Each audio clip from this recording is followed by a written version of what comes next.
اپنی توہین محسوس ہوتی ہے. آپ کے ساتھ میں جب یہاں آ کے بات کرتی ہوں تو میرے لیے کوئی عزت کا مقام تو نہیں ہے.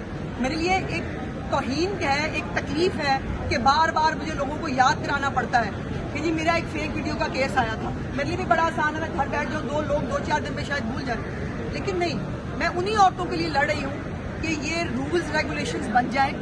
اس سوشل میڈیا کو کہیں نہ کہیں, پوری دنیا میں سوشل میڈیا کہیں بے لگام نہیں ہے. ہر ملک میں ریگولیشنز موجود ہیں اور ریگولیشنز کے ساتھ ہی اس کو دیکھیے. جو اگر آپ کا حق ہے آزادی اظہار رائے, تو اس کے ساتھ میرے بھی بہت سارے حقوق جڑے ہوئے ہیں. آپ کو یہ حق کسی نے نہیں دیا بنیادی حقوق کے نام کے اوپر کہ آپ میری انسلٹ کریں, آپ میری توہین کریں, آپ میری فیک ویڈیوز بنا کے جو ہے وہ ڈالیں اور مجھے جو ہے وہ انڈر پریشر لا کر میری کریکٹر اسیسینیشن کرنے کی ناکام کوشش کریں. اللہ پاک جو ہے عورتوں کا کریکٹر بہت بلند اللہ پاک نے بنایا ہے. اس کے قدموں کے نیچے جنت ہے. اس سے بڑا کریکٹر اللہ پاک نہیں دے سکتے. اور کوئی ABCD جو ہے راہ چلتا وہ اس کو کچھ نہیں کر سکتا. لیکن اس کے لیے فائٹ کرنی پڑے گی, اس کے لیے لڑنا پڑے گا.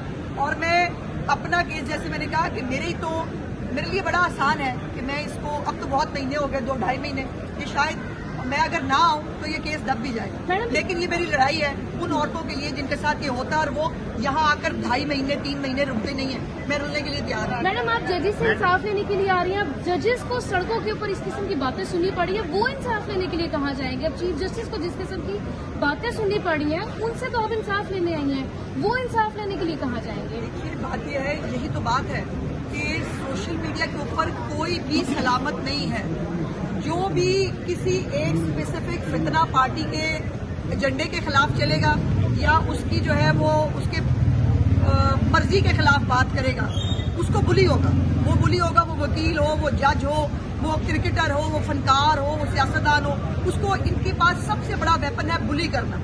ہم سب کو ایز اے نیشن ان کے خلاف کھڑا ہونا ہوگا کہ بلی ہونے سے نہ ہم ڈرتے ہیں, نہ ہم گھبراتے ہیں اور نہ ہم پیچھے ہٹیں گے.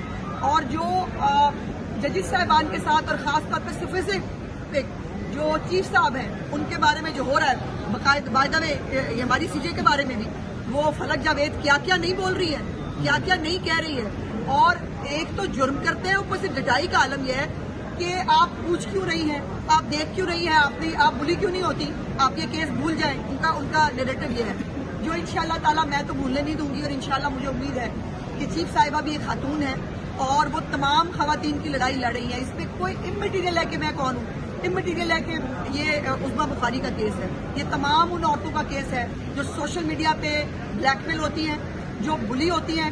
اور جو یہ سب سے آسان کام پتہ کیا ہے سوسائٹی کے اندر, آپ نے کسی عورت کا منہ بند کرانا نا, اس کی کریکٹر اسیسینیشن کرو تاکہ وہ منہ بند کر لیں. تو میں تو ان عورتوں میں سے نہیں ہوں, اور تمام ان عورتوں کی لڑائی میں لڑ رہی ہوں جو بلی ہو کے شاید ڈر جاتی ہے. اور عورتوں کے خلاف لڑ رہی ہے. میڈم کا کہ 9 مئی کے کیسز لاہور کی عدالتوں میں چل رہے ہیں, chief justice Lahore high court نے آپ کی حکومت کو وہاں پر ججز تعینات کرنے کے لیے نام بھجوائے ہیں, لیکن ابھی تک وہاں پر ججز تعینات نہیں ہوئے. ایک طرف آپ یہ کہہ رہے ہیں کہ ریاست سے بغاوت ہے, انصاف میں توہین ہے, دوسری طرف آپ کی حکومت ججز نہیں لگا رہی وہاں. نہیں, ایسا نہیں ہے بھائی. ابھی مجھے یاد ہے لاسٹ کیبنٹ کے اندر بھی یہ ایجنڈا آئٹم تھا اور اس کے اوپر جو ہے وہ میری کچھ اس کے اوپر کچھ ڈسینٹ ہے, وہ میں پبلکلی یہاں نہیں کرنا چاہتی. ہونا تو یہی چاہیے کہ پینل بھیجا جائے, لیکن ہمیں اسپیسیفک نام بھیجے گئے ہیں. وہ چیف جسٹس صاحبہ نے غالباً اس کی منظوری بھی دے دی ہے, وہ جلدی ہو جائے گا. بات یہ ہے کہ ایک کیس اس کے اوپر ایک اسٹیٹ, پھر یہ لاہور کے معاملات اسلام آباد سے معاملات پشاور, یہ تو ہو رہا بھائی اس ملک کے اندر. نہ جورسڈکشن کی کوئی قید رہ گئی ہے اس ملک کے اندر, نہ کوئی کاز آف ایکشن ہوتا نہیں. اسٹے پہلے آ جاتا ہے بھائی. عمران خان کو ملٹری کورٹ لے جا سکتے ہیں, اس کے اوپر اجلوں نے نوٹس کر دیا. اس کے بعد میں خود وکیل ہوں, مجھے شرم آتی ہے کہ وکیل معاملے دیکھ کے یہ ہو گیا.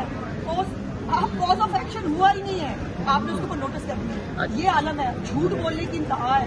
اب وہ کل سے پرسوں سے گنڈا پورا اپنی خفت مٹانے کے لیے, کیونکہ وہ پہنچ نہیں سکا, اب وہ خفت مٹانے کے لیے ہم گولیاں ماریں گے, ہم فلانا کریں گے, پولیس والوں نے گولیاں چلائی.